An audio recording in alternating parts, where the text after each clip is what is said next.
오늘 마태복음 14장 예수님의 사역을 통한 교훈 10번째 말씀으로 함께 보겠습니다.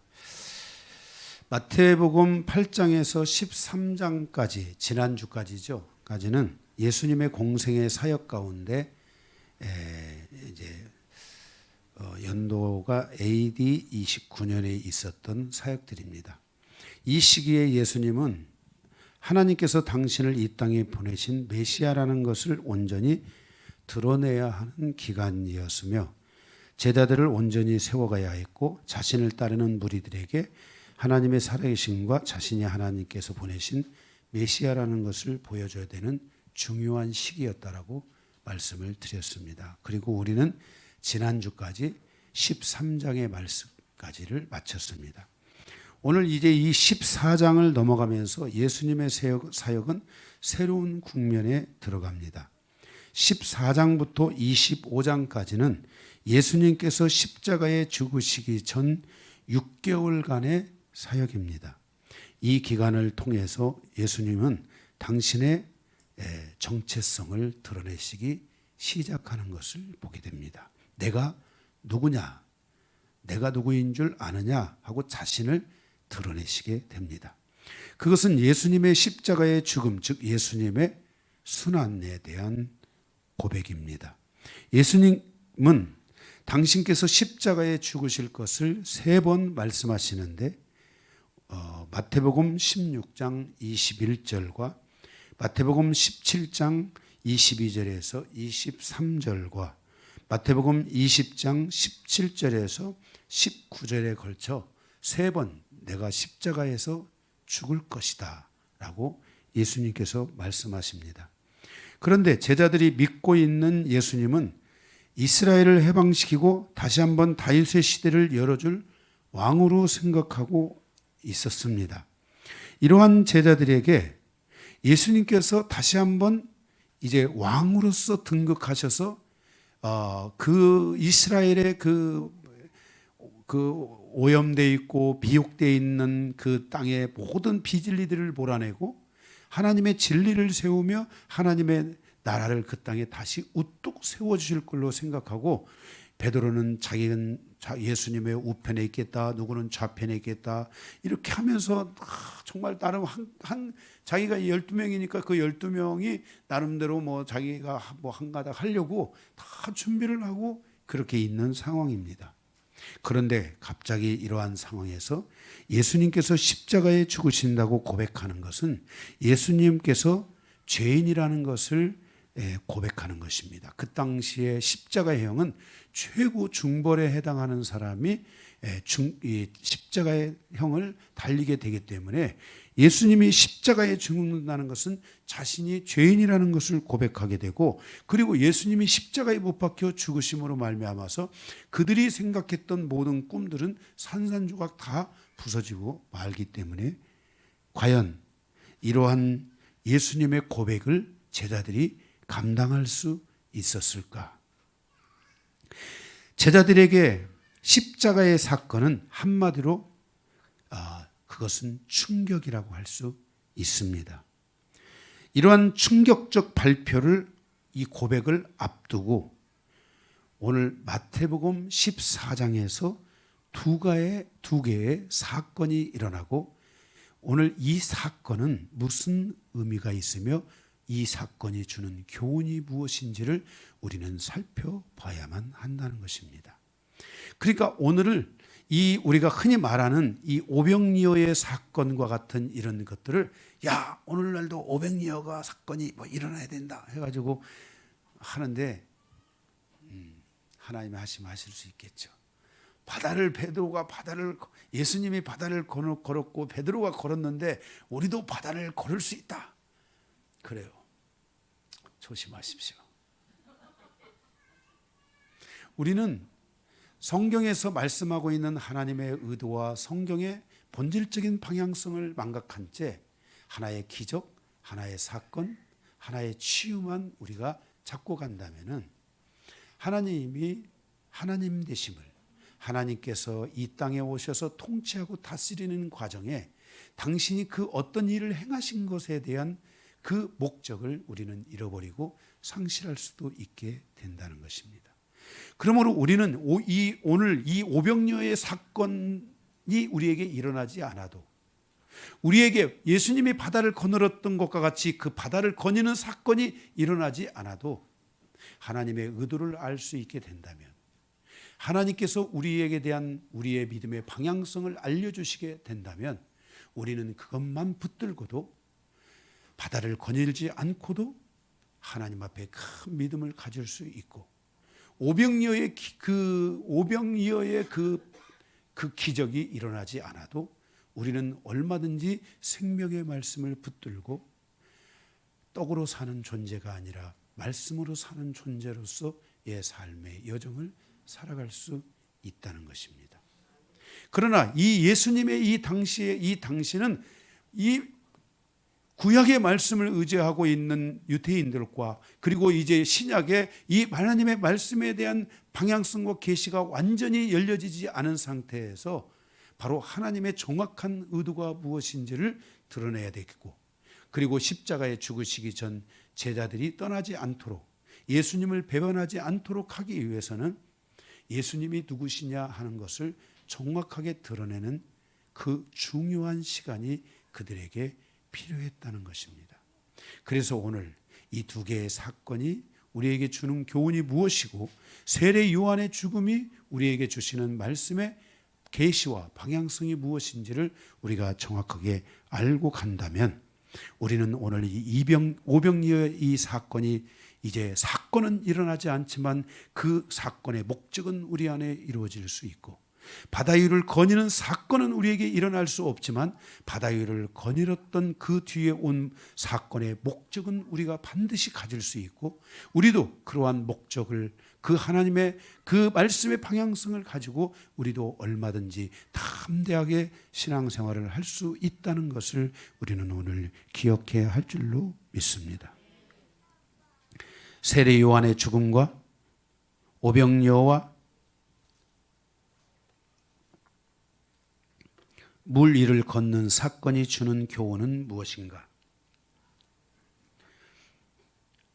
특별히 왜 예수님께서 오병이어의 기적과 물 위를 걷는 권능을 보여주시고자 했는가? 오늘 또 함께 이 말씀을 통해서 은혜 받으며 함께 교훈을 얻기를 원합니다. 오늘 말씀의 대지는 크게 두 개로 나눠서 말씀을 나누도록 하겠습니다. 첫 번째 대지입니다. 세례 요한의 죽음을 통한 교훈입니다. 1절에서 12절에 있는 말씀인데, 여기에는 간단하게 두 개의 교훈을 우리가 얻기를 원합니다. 첫째는 세례 요한의 죽음이 주는 계시입니다. 세례 요한은 예수님보다 6개월 먼저 와서 예수 그리스도의 길을 예비하신 구약의 마지막 선지자입니다. 그러니까 세례 요한은 그가 순교를 당하고, 그가 광야에서 외치는 자의 소리를 내고, 그가 물로 세례를 주고, 그가 많은 사람에게 회개를 촉구하고 하는 이 모든 것이 총괄적으로 그 선지자로서의 그의 사명은 무엇이었느냐면 바로 예수 그리스도의 길을 예비하는 것이었습니다. 그 이상도 그 이하도 아닙니다. 성경은 세례 요한의 이 사역을 천국에서는 가장 작은 자의 일과 같다라고 예수님께서 이것을 평가절하하기 위해서 그런 것이 아니고, 구약의 율법 아래에서 일어난 모든 사건은 신약의 그리스도 안에서 일어난 사건에 비하면은 그것은 매우 어린 아이의 그 가장 연약한 단계에서 일어나는 사건이라는 것을 우리에게 표현하고 가르쳐주고 말씀해주기 위해서 그런 것입니다. 그러니까 우리가 율법의 과정에서 아브라함과 같이 믿음으로 말미암아, 말씀을 믿음으로 말미암아 의롭다함을 얻는 과정으로 가지 않는다면 그냥 율법 그 자체에 머물러 있게 된다면, 그것은 예수 그리스도를 붙들고 예수 그리스도를 믿는 믿음을 통해서 나아가는 성도들에 비한다면 그것은 정말 아주 작은 것에 불과하다는 것입니다. 그러므로 유대인이라 할지라도 그들이 이 율법에 머물러 있고 아브라함의 자손으로서 믿음으로 가는 여정을 이루지 못한다면, 그냥 율법에 머물러 있는, 모세에 머물러 있는 자라면 그들은 12살 아래, 몽학선생 아래에 있는, 초등 아래에 있는 자의 신앙과 같이 아주 작은 자의 신앙에 불과하다는 것입니다. 그러나 이방인들이 율법에 머무르지 않고 예수 그리스도를 붙잡고 믿음으로 나아간다면 그 이방인들이 갖고 있는 믿음의 힘, 믿음의 역사는, 그것은 바로 엄청난 역사를 가져오는 것이라는 것을 우리에게 성경은 말씀해 주고 있습니다. 이런 것처럼 세례 요한의 지금 이 예수님의 길을 예배하고 세례 요한이 순교를 당하고 하는 이 모든 것은 누구의 길을 예배하기 위한 겁니까? 예? 예수 그리스도의 길을 예배하는 것입니다. 다른 것이 없습니다.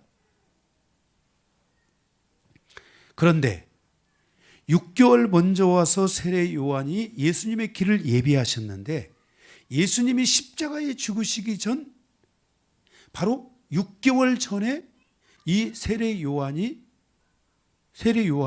죽음이 여기에 말씀되고 있다는 것은, 이것은 무엇을 우리에게 암시해 주냐면, 그것은 6개월 후에 예수님이 십자가에 죽으실 것을 암시해 주고 있다는 것입니다. 그러니까 오늘 이 세례 요한의 이 죽음을 통해서 예수님께서 지금 계시하고자 하는, 그 하나님께서 이 말씀을 통해서 계시하고자 하는 것은, 이제 예수님이 십자가에 죽으실 때가 다 됐다라는 것을 여기에 계시해 주고 있고, 그 말씀의 세례 요한의 그 암시와 계시를 따라서 예수님은 정확하게 6개월 뒤에 십자가에 못 박혀 죽으시게 되는 것을 보게 됩니다. 이것은 세례 요한의 죽음에 주는 계시 중에 정말 아주 간단한 부분이라고 할 수 있습니다. 그런데 우리가 오늘 세례 요한의 죽음을 통해서 받아야 될 두 번째 교훈, 두 번째 이 내용을 좀 더 우리가 깊이 생각해 봐야 됩니다. 그것은 이스라엘 지도자들의, 영적 지도자들의 타락과 미혹이라는 것입니다. 우리가 이 땅에 살아가면서 그리스도인들이 미혹을 조심해야 됩니다. 정말 요즘 이단에 빠지고 뭐하게 빠지고 다 이 사람들이 성경을 처음부터, 그 사람들이 처음부터 성경을 알았겠어요? 성경을 보다가 성경을 잘못 봐가지고 미혹돼서 빠져버린 겁니다. 미혹돼서 빠져버린 거예요. 저는 그렇게 목사님, 제가 천사를 본 것 같습니다. 그러면 제가 그분에게 묻습니다. 천사를 봤다면 혹시 그 천사의 발끝이 어둡지 않았습니까? 어두웠습니다. 빨리 나오세요. 보지 말고 나오세요. 미련도 말고 예수 이름으로 사단은 물러가라 하고 나오십시오. 제가 십자가를 봤습니다. 그 십자가가 어땠습니까? 그 십자가가 이러이러했습니다. 제가 자세한 이야기는 하지 않겠어요. 제가 그분에게 미련도 갖지 말고 그 십자가를 버리고 나오십시오. 왜냐하면 우리가 이 신앙 안에 살아가는 것은 미혹돼서 조심해야 돼요. 그럼 우리는 교회 안에 미혹이 있고 세상에는 없느냐? 세상은 거의 그냥 곤모술수와 미혹의 천지라고 생각하면 됩니다. 그런데 우리가 교회에 와서까지 세상에서처럼 미혹을 당하고 넘어지고 유혹을 당하고 이런 일들이 교회 안에서는 일어나면 안 된다는 것입니다. 지금 오늘 이 세례 요한의 죽음 속에는 바로 영적 지도자들, 그 당시에 유대교 안에 있었던 지도자들의 영적인 타락과 미혹이 존재하는 것을 볼 수가 있습니다. 거기 1절 2절에 보면, 그때 분봉왕 헤롯이 예수의 소문을 듣고, 무엇을 듣고요? 예수의 여러 가지 소문들을 들었습니다. 그 신하들에게 이르되 이는 세례 요한이라. 갑자기 예수님이 누구로 변했어요? 세례 요한으로 변했어요. 그런데 그 세례 요한이 이 세례 요한이 지금 어디에 있어요? 감옥에 있는데 세례 요한 안에 누가 있다는 거예요? 예수의 그 귀신이 있다는 거예요. 정말 어찌 일어날 수 있는가?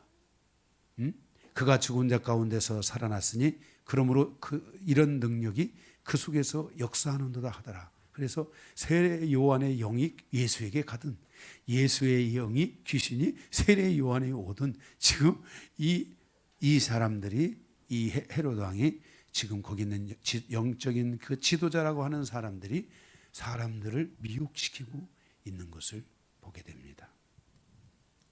5절에서 11절에 보면 그리고 사람들을 미혹시키는 종교 지도자들과 어둠으로 덮여져 있는 이스라엘 땅을 볼 수 있습니다.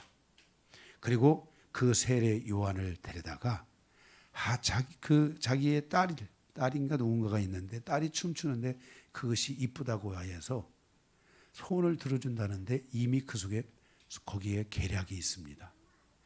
너의 춤을 추고 너가 이쁘다고 하여 네 아버지가 소원을 말할 때 너는 세례 요한의 목을 달라고 하라.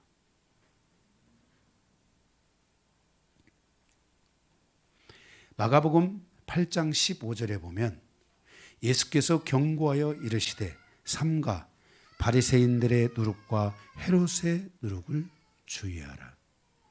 바리새인들의 누룩과 우리가 지난 12회를 통해서 세 번째 시간에 우리가 그 누룩이 있는데 좋은 누룩이 있는가 하면은 이런 바리새인들의 누룩이 있다라고 말씀을 드렸죠.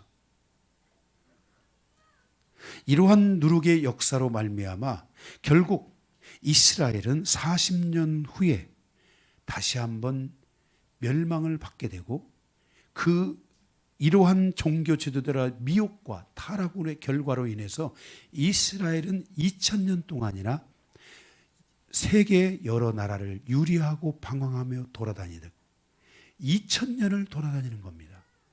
그 2000년 동안에 그들이 받은 그 고통이 얼마나 큰지를 우리는 알아야 되는 것입니다. 바로 그 2000년 역사 안에 바로 어마어마한 유대인들이 어마어마한 고통을 받고 그리고 그 세계 2차 세계대전을 통해서 600명이 학살을 당하는 무서운 일들이 벌어지잖아요. 그러니까 우리가 살아가는 이 시대에 정말 우리가 주의해야 될 것은 종교 지도자들이나 교회 안에 있는 지도자들이나 우리가 살아가는 시대의 지도자들이 미혹되어 있으면 안 됩니다. 요한일서 4장 6절에 보면 진리의 영과 미혹의 영은 항상 진리 안에서 결정된다라고 말씀하고 있습니다. 그러므로 어느 나라, 어느 도시, 어느 누구든지 진리에서 벗어나 있는 자들은 미혹의 공격을 받을 수 있다는 것을 기억해야 합니다. 사랑하는 성도 여러분, 여러분들은 이 땅에 존재하는 하나님의 자녀들로서 하나님의 이 말씀을 꼭 가까이 하고 이 말씀을 지키고 이 말씀을 보존하고 이 말씀을 파수하는 성도들이 되시기 바랍니다. 우리 영광교회가 사람들의 영혼을 치유하고 이런 것에 집중되어 있지 않습니다. 하나님께서 나에게 오셔서 말씀을 주실 때 요한아 내가 너에게 능력을 주어 너의 능력을 사용하리라. 하나님이 이렇게 말씀하시지 않고 요한아 내가 너에게 나의 이 말씀을 열어 이 말씀을 통해 사람들의 영혼을 세워가게 하리라 하고 하나님께서 이 말씀에 저에게 열어주시겠다고 약속했을 때 제가 하나님 앞에 가서 엎드려 기도하기를 하나님 이 종이 너무나 미련한데 어찌하여 이 미련한 종에게 이 말씀을 주시려 하나이까. 나는 이 말씀을 내가 감당할 수가 없습니다. 그런데 하나님께서 말씀하십니다. 내가 그래도 너에게 이 말씀을 주겠다. 그래서 제가 하나님 앞에 답을 드렸습니다. 하나님, 제가 이 말씀을 너무나 이 말씀을 대하기에 부족한데 학식이 부족하고 아는 게 부족하고 센스도 부족하고 다 부족합니다. 그런데 그러면 하나님께서 이 말씀에 당신의 발자국을 남겨주십시오.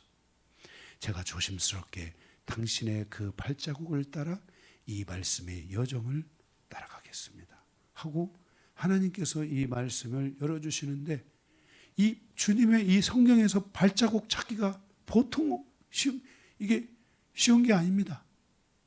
그래서 발자국이 보여지지 않기 때문에 그냥 몹시 엎드려 기도하고 또 기도하고 하나님께서 이 말씀을 열어주시기를 기도하며 지금까지 달려왔습니다. 우리 영광교회에 주신 이 말씀의 영광, 이 말씀의 놀라운 은총이, 이 말씀을 받는 우리 모든 성도들이 이 말씀을 가지고 이 말씀을 지키고 이 말씀을 보존하고 이 말씀을 파수하여 감으로 미혹됐던 사람들이 다시 살아나고 진리 안에 돌아오고, 생각이 갇혔다고 생각에 포로잡혔던 자들이 다시 생각이 회복되고 하나님이 원하는 아름답고 복된 여정으로 회복되어 가는 이 놀라운 역사들이 있기를 간절히 소망합니다. 그리고 우리의 삶에 사로잡았던 모든 사단의 역사들은 완벽하게 떠나가고 하나님의 말씀이 진리가 되어 다시 한번 우리의 심령을 충만하게 채워서 우리의 마음이 치유되고 뜨거워지는 놀라운 역사들이 있어지기를 간절히 소망합니다.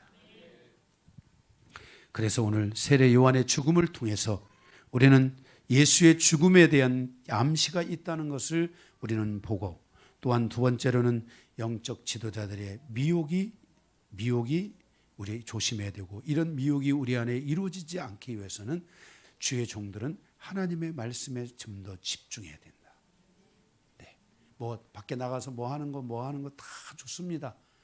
이제 막 교회가 많은 일들을 하죠. 복지도 하고 뭣도 하고 다 좋아요.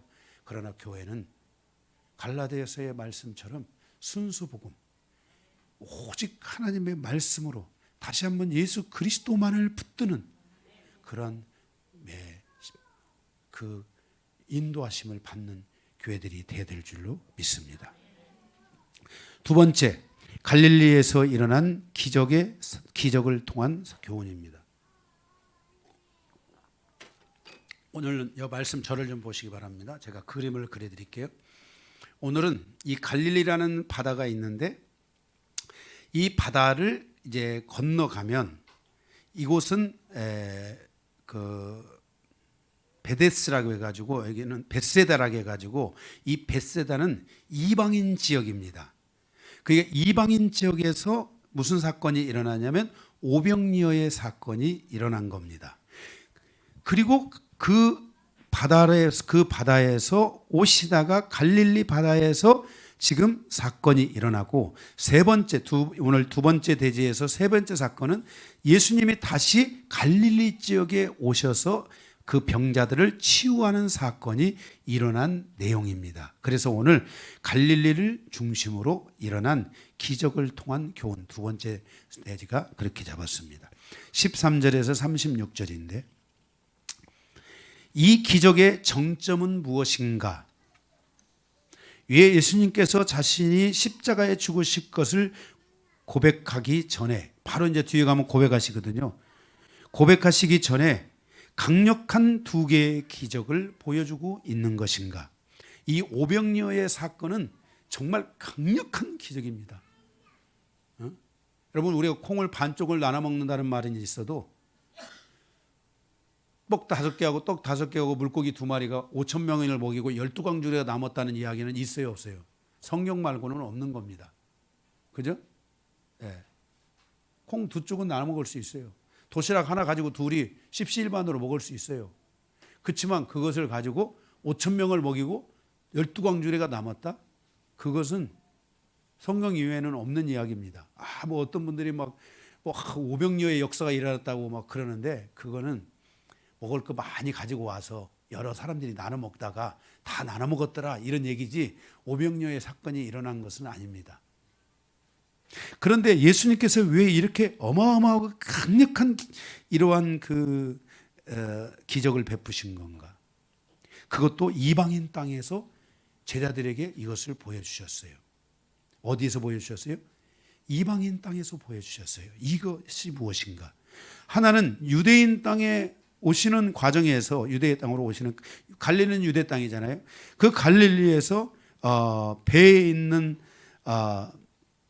그 배에 있는 사람들에게 여기 이 놀라운 기적을 보여주시는데, 그 기적의 끝에 가장 정점에 이 두 개의 기적 사이에 하나님께서 보여주고 말씀해 주고자 하는 것이 무엇이냐 하는 것을 거기에 베드로가 찾게 되는데요. 이 사건을 통해 베드로가 찾게 되는데 33절의 말씀을 한번 보시면요. 배에 있는 사람들이 예수께 이르되 진실로 하나님의 아들이로소이다 하더라. 그러니까 예수님께서 하나님의 아들이라는 것이 처음 드러나는 장면이에요. 그동안에는 예수님께서 그냥 그 나사렛의 그 요셉의 아들로서, 요셉의 아들로서 뭐 선지자 정도? 그죠? 그 성경에 말하는 막연한 어떤 그 메시아? 그들 중 하나? 이렇게만 생각을 하고서 그를 정치적인 지도자로 세우려고 생각을 하고 있었고, 이스라엘을 치유하고 이스라엘을 회복시킬 그러한 사람으로 알았어요. 그 당시 그보다도 조금 더 전에 에스더 시대에 평신도 사역자들을 인정하면서 평신도 사역자들이 일어나는데, 뭐 오카는 목사님이 그 평신도를 깨운다, 그게 바로 에스더 운동에서 나오는 운동들입니다. 저는 이제 그 운동을 별로 그렇게 썩 좋아하지는 않습니다. 어쨌든 그 평신도들을 깨우는 그 과정에서 에스더 시대를 이어져 오면서 거기에 뭐 할랄인가 하는 이런 어마어마한 랍비들이 등장했습니다. 이런 이 랍비를 그리스도라고 사람들이 착각할 정도로 그를 그리스도와 같이 여겼습니다. 왜냐하면은 그가 와서 이 땅에 와서 어마어마한 기적을 베풀었고, 이스라엘의 사람들을 다시, 죽어있는 이스라엘을 다시 회복시키고 살리는 그런 역할을 했던 그런 랍비라고 전해져 오고 있습니다. 예, 그러니까 예수님도 그 중에 어떤 더 특별한 어떤 분으로 생각을 하고 있었을 것이라고 생각을 하는데, 갑자기 이 대목에 와서 예수님이 바라던 게 뭐였냐면은 바로 내가 하나님의 아들이다 라는 것을 전하고 싶었는데, 이 두 개의 사건이 끝나자마자 예수님의 제자 중 수제자인 베드로가, 그리고 예수님의 제자들이 땅에 엎드려서 하는 말이 당신은 하나님의 아들이다 라는 것을 고백하게 됩니다. 바로 이것이 이 두 사건에 예수님이 하시고자 하셨던 사역의 목적이라는 것을 우리는 여기서 기억해야 합니다. 그러면 이 목적 안에서 세 개의 대지로 나눠서 말씀을 보겠습니다. 첫 번째, 오병이어의 사건이 주는 교훈. 이것은 13절에서 21절인데, 이것은 벳세다라는 이방인 지역에서 일어난 사건이라고 말씀을 드렸습니다. 여러분들에게 참고로 기회가 있으면 젊을 때 꼭 성지순례 다녀오시면 좋겠습니다. 제가 갔다 와 보니까 너무 좋습니다. 그래서 한 번 또 가고 싶은 마음도 있지만 또 다른 성지순례를 가야 할 곳이 있어서 좀 무릎 아프기 전에 더 다녀와야 되는데, 여러분들 또 꼭 젊으신 분들, 우리 가족들 가능하면 교회가 다 이렇게 성지순례를 한번 다 가면 좋겠더라고요. 교회가 가니까 교회 한 팀들이 이렇게 성지순례를 왔더라고요. 응? 나리자매 그래 안 그래? 그렇다고 그러잖아요. 나리자매 같이 갔어요 그때. 참 영광이죠. 우리 나리자매가 강 목사를 따라서 성지순례를 갔다 왔으니, 그죠? 제가 안 갔으면 갈 수 있었겠어요? 네. 네. 근데 성지순례는 꼭 한 번씩 다녀오세요. 정말 좋습니다. 네. 네. 네. 자, 이 오병이어의 사건이 주는 교훈. 이방인에게 하나님의 살아계심과 예수께서 자신이 하나님의 아들이라는 것을 보여주신 사건이죠. 이 사건을 통해서 사람은 떡으로만 사는 존재가 아니라 생명의 말씀으로 사는 존재라는 것을 예수님이 가르쳐주고 있는 것입니다. 이것은 예수님께서 이스라엘 백성들을 광야에 부르시고 40년 동안이나 가르치셨던 사건입니다. 그러니까 이 구약을 유대인들은 구약을 거의 구약을 외우잖아요. 거의 구약을 다 외우다시피 하니까 뭐 수천 년을 신앙생활을 하다 보니까 성경을 가지고 살고 말씀을 가지고 살기 때문에 이들이 구약의 말씀을 거의 다 알고 있는 거예요. 그런데 예수님께서 지금 이 떡의 사건을 통해서, 이 오병이어의 사건을 통해서 사람들에게 떡을 나눠주는 것이 집중되어 있지 않고 이 떡에 대한 해석에 우리는 집중해 봐야만 한다는 것을 기억해야 합니다. 그런데 예수님이 이 떡에 대한 해석을 하실 때 이 어떤 것이 이렇게 들어오게 되냐면 이스라엘 백성들이 광야에서 40년 동안 훈련을 받고 말씀을 주셨던 이야기들이 생각내어 오버랩돼서 생각이 되는 것입니다. 신명기 8장 3절에 보면 너를 낮추시고 너를 줄이게 하시며 또 너도 알지 못하며 내 조상들도 알지 못하던 만나를 내게 먹이신 것은 사람이 떡으로만 사는 것이 아니요 여호와의 입에서 나오는 모든 말씀으로 사는 줄을 너희로 알게 하려 하심이라. 자, 떡을 만나 밥 대신 떡 대신에 만나를 무료로 다 공급을 하셨어요. 모든 이스라엘 백성들에게 다 하셨어요. 왜? 그들이 밥 짓는 시간에 뭘 보도록? 성경을 보고 말씀을 보고, 그들이 일해야 될 시간에 말씀을 보고, 그들이 돈을 벌러 가야 될 시간에 말씀을 보고, 그들이 무엇을 하든지 하나님의 말씀을 보고 하나님의 말씀을 따라 살도록 가르치기 위해서 만나를 내려주셨다는 거예요. 이해가 되십니까? 40년 동안이나 이 사건이 있어서 이스라엘이 하나님의 이 말씀을 가질 수 있는 은혜와 기회가 그들에게 열려진 것이에요.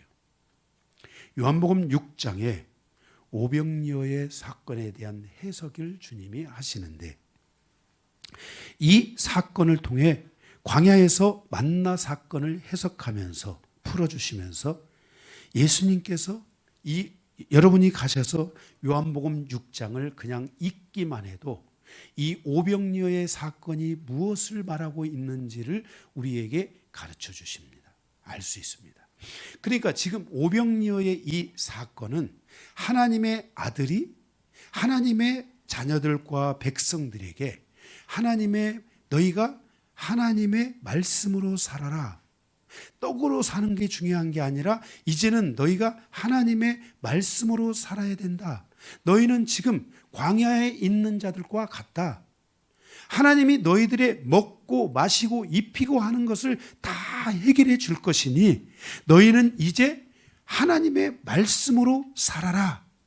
그래서 예수님이 지금 여기 이 오병이어의 사건을 통해서 하나님이 광야에서 만나를 먹이신 것 같이 지금 하나님께서 너희를 이렇게 먹이실 것이다. 내가 지금 너에게 이 먹이는 것을 시범을 보이고 있는 것이다. 그러니 너희들은 이제 떡으로 살려고 하지 말고, 떡을 쫓아가지 말고, 먹기 살기 위해서 지금 미혹되어 있지 말고, 먹고 살기 위해서 너희가 이 땅에서 지금 하나님을 떠나서 살지 말고, 너희는 이제 하나님의 백성들답게, 하나님의 자녀답게 하나님의 말씀을 통해서 살아라. 생명의 말씀을 통해서 살아라. 이 생명의 말씀이 너희들을 살릴 것이고, 이 생명의 말씀이 너희를 줄이지 않게 할 것이고, 이 생명의 말씀이 너희를 목마르지 않게 할 것이다. 이 생명의 말씀이 너희 인생사와 너희 민족사를 새롭게 축복하고 너희 민족사를 새롭게 일으킬 것이다. 그러므로 너희는 떡으로 살지 말고, 떡을 쫓아가지 말고, 굶어 죽을 각오를 하더라도 말씀을 붙들어라. 그러면 하나님이 너희에게 말씀을 주시리라. 제가 하도 많이 한 비유지만, 제가 수원에 와서 처음 교회를 할 때 30만 원의 헌금이 나왔는데 이거 먹고 죽으시라는 거구나 하고 그것을 적금을 들고 저의 먹을 것을 하나님이 주실 줄로 믿었다겠죠. 그리고 3년 동안 3, 4년 동안 우리 저기 계신 권사님 마을에서 저희 먹을 것을 다 쌀이고 참기름이고 과일이고 저희 먹을 것을 다 보내주셨습니다.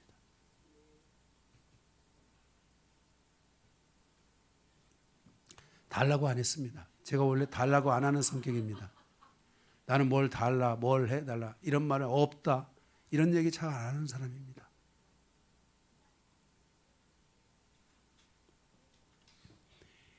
그 30만 원을 내가 썼다면 안 왔을 텐데 그것을 적금을 들었는데 그게 효자돈이 돼가지고 나중에 교회가 새롭게 가는 디딤돌이 됐는데 그것을 보고 교회 몇 사람 안 되는 한 집사가 목사님을 통해 믿음으로 사는 것이 무엇인지를 처음 보았습니다.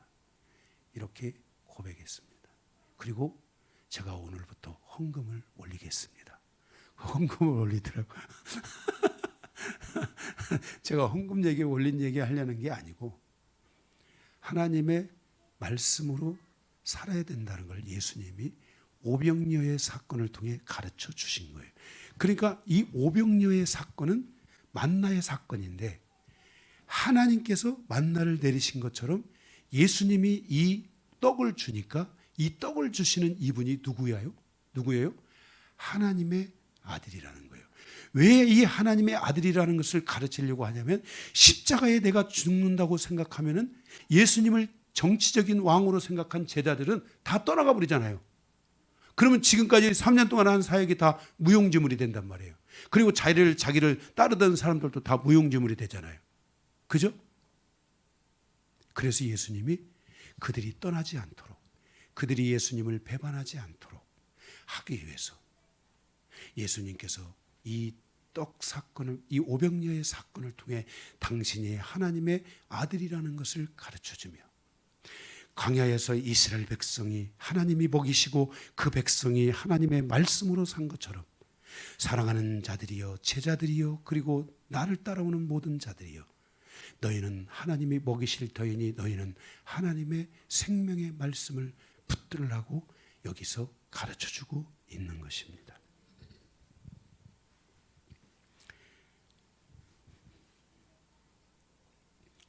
그리고 하나님께서 이 땅에 있는 영혼들을 구원하기 위해서 자신을 보내셨다는 것을 말씀하십니다. 그러므로 자신은 생명의 떡이니 자신을 믿는 모든 사람들은 영원히 목마르지 않으며 줄이지 않으며 구원을 얻을 수 있게 될 것이라고 말씀합니다. 그러므로 자신의 몸이 십자가의 죽음을 통해 찢기고 자신의 피가 사람들의 죄를 속하여 주실 것이라고 주님이 말씀하여 주심으로 제자들이 십자가에 죽으실 주님에 대하여 그 마음에 그 주님을 놓지 않도록 하기 위해서 오늘 이 사건을 주시고 있습니다. 그럼에도 불구하고 요한복음 6장 66절에 보니까 주님이 이제 이 말씀을 하시는데 십자가에 죽으실 것을 암시하시고 이 말씀을 하시는데 이 말씀을 하시자 요한복음 6장 66절 그때부터 그의 제자들 중에 많은 사람이 떠나가고 다시 그와 함께 다니지 아니하더라. 이렇게 이 예수님이 십자가에 죽으신다는 말씀을 하시지도 않고 이 사건을 통해 방향만 열어줬는데도 많은 사람들이 예수님을 떠나고 예수님을 다시 따라하지 않은 거예요. 그때 요한복음 6장 67절에서 68절에 예수께서 12자에게 물으시며 이르시되 너희도 가려느냐? 바다에서 빠져 죽을 뻔한 시몬 베드로가 대답하되 주여 영생의 말씀이 주께 있사오매 우리가 누구에게로 가오리까? 주님이 이 두 사건을 통해 12제자를 닦는 12제자를 다시 그가 떠나지 않도록 붙들게 하는 역사를 여기서 예수님께서 이끌어내시는 것을 보게 됩니다. 우리가 살아가는 시대에 오병이어의 사건이 다시 일어날 수 있을지 모르지만 그때 오병이어의 사건은 제자들에게 광야에서 하나님께서 이스라엘 사람들에게 말씀하신 그 계시대로 너희는 생명의 말씀을 따라 살아라. 너희는 하나님의 말씀을 따라 살아라. 너희는 말씀의 백성이다. 교회 나오는 자녀들은, 교회 나오는 성도들은, 교회 나와 하나님을 믿는 모든 하나님의 자녀들은 말씀을 따라가는 성도가 되어야 된다는 것을 우리는 반드시 기억해야 합니다. 우리가 말씀만 따라간다면 이 하나의 사건만으로도 우리는 충분합니다. 오병이어의 사건이 다시 일어나지 않아도 우리 인생이 배고픔을 쫓아가는 것이 아니라 육신에 먹을 것을 쫓아가는 존재가 아니라 하나님의 말씀을 따라가고 말씀을 쫓아가고 생명의 양식을 쫓아가는 하나님의 자녀들이라는 것을 우리가 보여준다면 하나님은 여러분의 여정에 여러분의 모든 필요를 채우시고 응답하시고 역사하여 주실 줄로 믿습니다. 우리는 이 사건을 통해서 하나의 기적을 보는 것이 아니라 하나님의 말씀으로 살고 말씀으로 무장하여 생명의 말씀을 마음에 담고 살아가는 자들의 아름다운 여정이 얼마나 소중하고 복된 것인지 다시 한번 우리의 마음에 새기면서 생명의 말씀을 열어주신 하나님께 감사하는 주일이 되시기를 바랍니다. 두 번째, 갈릴리 바다를 걷는 사건이 주는 교훈입니다. 갈릴리 바다를 걷는 기적은 오병이어의 기적과 함께 연결된 사건입니다. 이 사건을 통해서 예수님께서 제자들에게 집중하셨던 것은 무엇이냐? 그들이 처음의 사건은 말씀이라면 이 두 번째 사건은 과연 무엇을 통해 예수님의 하나님의 아들이라는 것을 보게 하였는가 하는 것입니다. 이 두 번째 사건에서 주는 것은 첫 번째 동그라미 1번은 베드로를 중심으로 제자들의 믿음 상승을 일으키는 사건입니다. 믿음의 상승, 우리 인생에 믿음이 상승되는 일들이 일어나야 됩니다. 여러분이 와서 예배를 드리고 기도를 드리고 말씀을 듣고 이런 모든 사건이 다시 한번 여러분의 마음속에 이 믿음에 대한 뜨거운 상승들이 일어나야 됩니다. 이런 상승이 일어나야 우리가 세상에 나아가서 이길 수 있지 않겠어요? 힘들어도 그것을 우리가 이겨내지 않겠어요?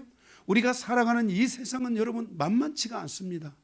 그런데 우리가 어떻게 하면 이것을 믿음으로 이것을 만들어버리고 이것을 믿음으로 이겨내고 이것을 믿음으로 극복할 수 있는가? 그것은 우리 안에 믿음의 상승이 일어나야 됩니다.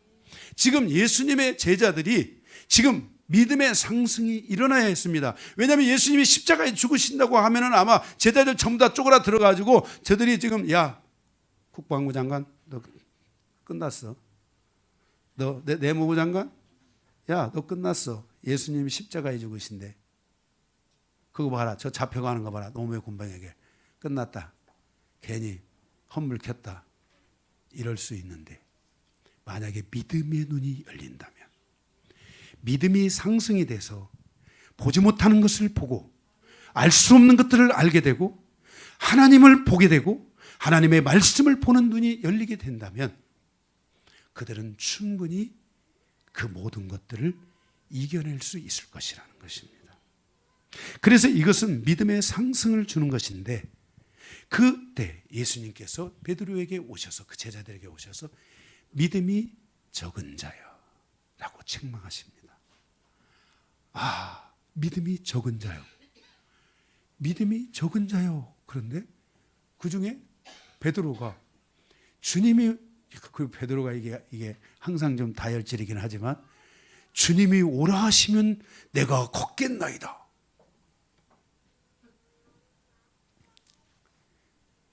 그래서 이 사건을 통해 베드로가 그리고 제자들이 다른 사람은 여러분들이 거기 이 이야기가 다른 곳에도 있는데 읽어보면 다른 사람은 다 떠나도 우리는 절대로 예수님을 떠나지 않겠습니다 하면서 맹세하는 장면들이 나옵니다.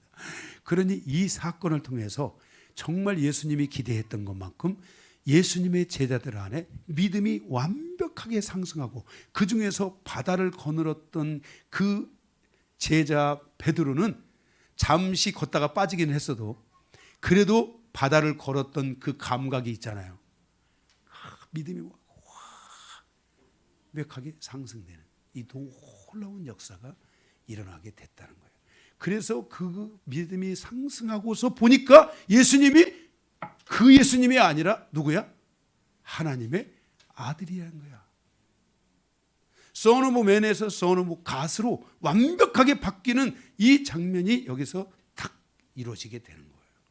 그래서 베드로가 거기서 비로소 제자들이 예수님을 하나님의 아들로 보는 눈이 열리기 시작했다는 거예요. 우리가 성경을 통해서 예수 그리스도가 하나님의 아들이라는 것을 보고 예수 그리스도를 어떻게 보느냐가 우리 인생에, 우리 신앙에 매우 중요해요. 이단들은 다 예수를 잘못 봐서 이단이 되는 거예요. 응? 마리아 그 여호와 증인인가 이런 사람들은 예수가 성인이야. 착한 한 사람이야. 특별히 착한 한 사람. 어떤 사람은 지가 예수래. 응?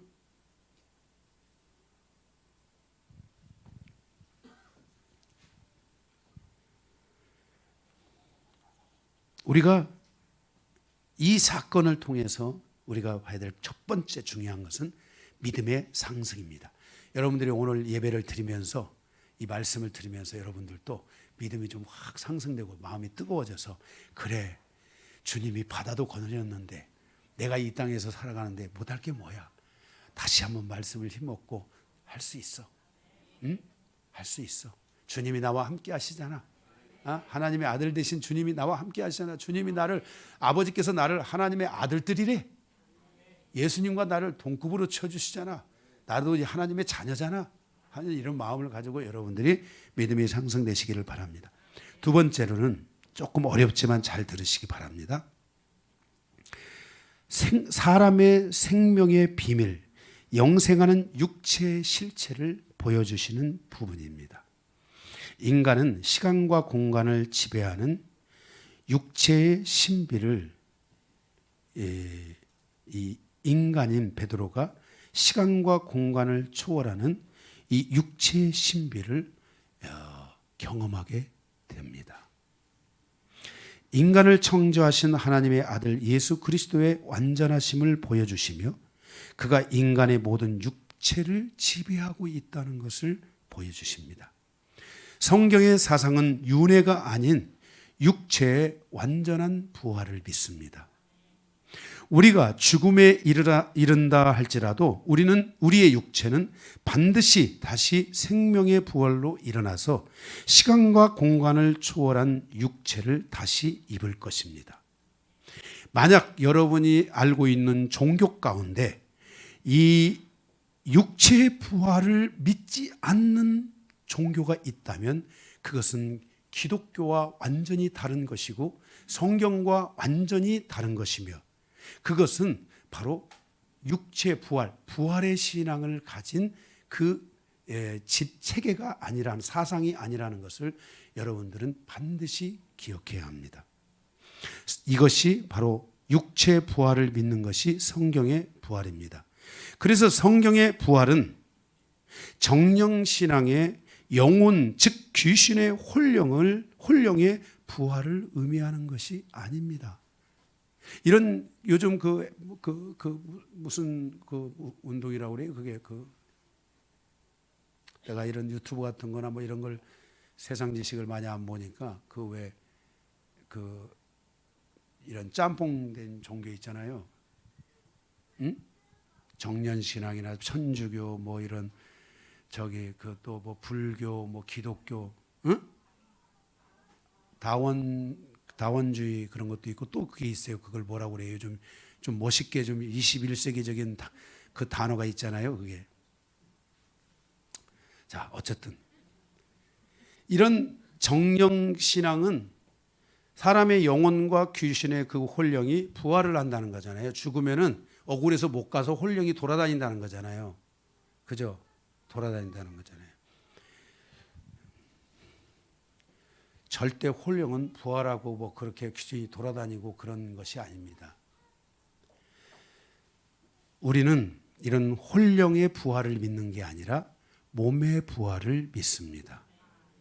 아멘. 몸의 부활을 믿습니다. 그래서 우리는 이런 뭐 혼령들이 귀신들이 돌아다니고 막 이런 것들과 함께 뭐가 짬뽕되고 막 이런 막 이런 어떤 이런 사상과 이런 것들이 움직이면 이것들은 전부 다 이것들은 비진리라는 거 알고 이런 것들은 잘못된 거라는 것을 알고 여러분들이 그런 것들을 따라가시면 안 됩니다. 제가 왜 이런 얘기를 하냐?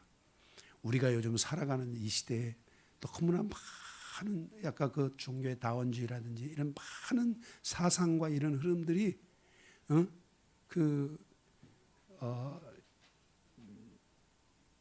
초대교회에 등장했던 영주주의와 같은 이런 영주주의의 사상들, 또 이 철학에 등장했던 이데아 사상들, 이런 각종 사상들의 것들이 너무나 많이 돌아다 보니까 그런 것들에 의해서 우리의 정신 세계와 육체의 세계가 미혹돼서 넘어지고 어둠의 영에게 지배를 받고 어둠의 영이 우리를 틈타고 들어오는 이런 일들이 있어지게 된다는 거예요.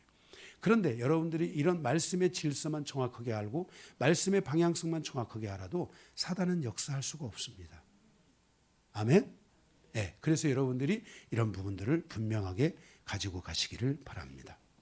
사랑하는 성도 여러분, 여러분의 몸은 죽어도 살고 살아도 영원히 사는 것입니다. 우리의 몸이 영원히 살기 때문에 우리의 영혼도 영원한 것입니다. 그래서 우리의 몸이 주님 안에 있다면은 낙원에 가 있을 것이고, 주님 밖에 있다면 우리는 음부에 가 있을 것입니다. 우리는 이러한 영적 분명한 질서를 통해서 마치 우리의 어떤 혼령이 돌아다녀서 몸은 저기 어디가 있는데 혼령이 돌아다녀서 귀신처럼 돌아다녀서 막 우리를 위해서 뭐 해코지하고 뭐하고 괴롭히고 이런 것들을 여러분들이 완벽하게 제거하시고 이런 것들에 속지 마시기 바랍니다. 절대로 우리의 몸과 영혼이 혼령이 되어 떠돌아다니는 잘못된 영적 지세를 믿으면 안 됩니다. 따라서 귀신의 정체는 인간의 혼령이 아니라 뭐라고요? 귀신의 정체는 인간의 혼령이 아니라 타락한 천사들의 역사라는 것을 기억하시기 바랍니다. 그러므로 우리는 하나님의 말씀을 경고히 하고 타락한 천사들의 미혹되지 않도록 주의해야 됩니다. 사단은 미혹하는 자입니다. 거짓말하는 자입니다. 그래서 우리가 이런 부분들을 주의함으로써 우리가 이런 것들에 혹시라도 이런 것들이 있다면 이런 부분들을 싹 지워버리고, 아멘. 예수 피 싹 지워버리시고 오직 여러분들은 뭐예요? 타락한 천사가 역사할 수 없도록 하나님의 말씀에 더 가까이 하는 그런 신앙생활을 하시기 바랍니다. 이러한 영적인 질서가 분명해질 때 우리의 믿음은 진정성이 있는 상승을 이루게 되고 성숙한 믿음으로 성장할 수 있다는 것입니다. 그러니까 우리가 다른 신앙생활을 하면서도 다른 생각들, 다른 여러 가지 막 생각을 통해서 많은 것들을 여러분들이 가지고 있기 때문에 여러분들이 믿음의 상승이 일어나지 않는 것이지, 이런 것들을 여러분들이 싹 무시해버리고 하나님 말씀에 집중하고 하나님을 향하여 기도에 집중하고 이런 삶을 살면은 믿음은 자연적으로 상승하게 돼 있다는 거예요. 그러니까 오늘 여기 예수님께서 베드로와 그 12제자들의 12제자에게 뭐예요? 그 하나님께서 우리의 육체를 다스리고 우리의 몸을 다스리시고 우리의 모든 것들을 통치하고 다스린다는 이 사건을 제자들에게 보여주시니까 그동안 예수님이 말씀하셨던 모든 것들이 나중에는 이제 다 생각이 나야 안 나요. 생각이 다 나면서 그것이 진리체계가 되고 그것을 통해 기반으로 하여서 베드로가 베드로전서를 쓰고 마태가 마태복음을 쓰고 마가가 마가복음을 쓰고 요한이 요한복음과 요한 1사 3사와 또 요한계시록을 쓰고 이런 것들을 기초로 해서 이런 말씀의 기초로 이런 것들을 해서 그의 제자들이 나중에 이 말씀을 써내려가는 거예요. 그래서 구약은 선지자가 기록한 것이고 신약은 사도들이 이 말씀을 기록하게 된다는 것을 여러분들이 아셔야 돼요. 아멘. 이런 것들을 보여주시니까 막연했던 체계들, 막연했던 자신들의 그런 그 영혼의 상태들, 자신들의 미래들, 자기의 죽음 위에 있는 모든 삶들, 이런 것들이 막연했었고 이 진리체계가 잡히지 않았는데 예수님이 그 바다를 거니는 사건을 통해서 하나님을 믿는 자들에게 일어나는 이 모든 것들이 하나님이 아니면 누가 이것을 하겠느냐. 그러니 이 일을 행하시는 그분이 바로 하나님의 아들이다라는 것을 그들에게 보여주시게 되었다는 것이에요. 우리가 영적인 질서를 분명히 할 때 우리의 믿음은 진정성 있는 상승을 이루게 될 것입니다.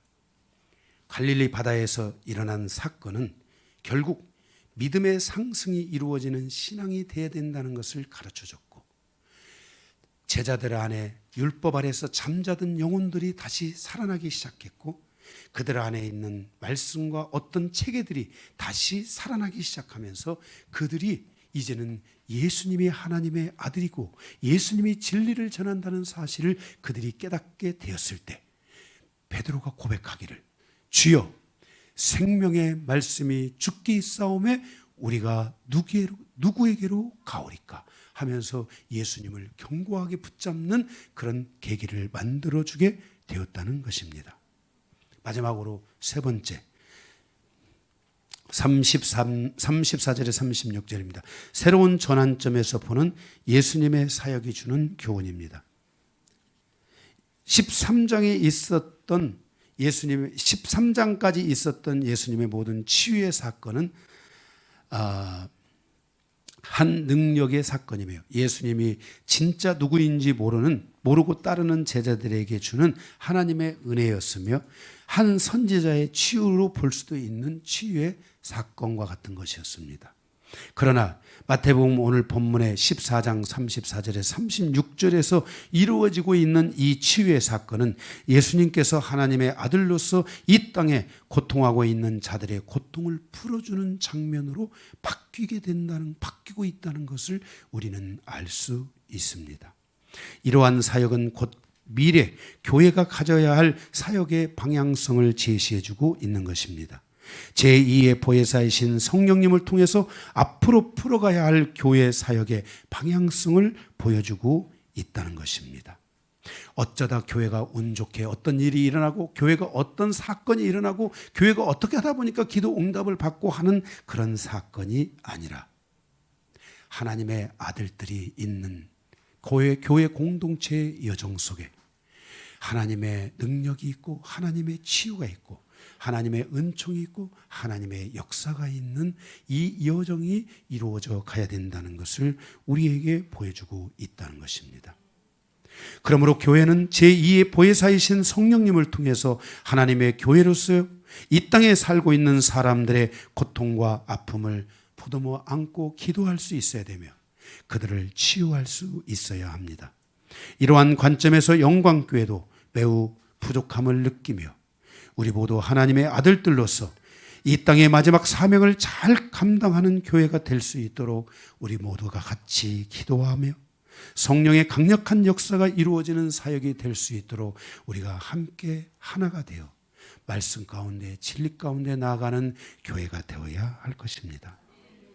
교회가 사람들의 영혼을 진심으로 사랑하고 그들을 향해서 진심으로 대할 수 있으려면 하나님의 말씀에 대한 깊이가 있어야 하고, 그 말씀을 통해서 우리의 영혼 몸이 온전히 치유되고 성숙한 그리스도인으로 열매 맺어 갈 수 있도록 이끌지 않으면 안 되는 것입니다.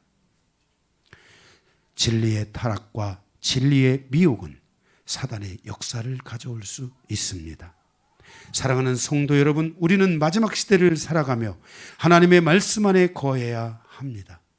이 생명의 말씀의 소중함을 느끼고 그 안에서 우리는 기도하고, 그 안에서 하나님의 놀라운 역사들이 교회를 통해 드러나고 나타날 수 있도록 우리는 진심으로 최선을 다하고 진심으로 하나님께 은혜와 긍휼을 구해야 합니다. 그러므로 21세기 말씀에서 벗어나지 않는 영광교회로 세워져 가기를 간절히 소망하며, 말씀에서 벗어나지 않는 가정, 말씀에서 벗어나지 않는 일터, 말씀에서 벗어나지 않는 민족사를 이뤄가는 이 여정이 우리에게 있기를 주님의 이름으로 축복합니다. 말씀을 마치겠습니다.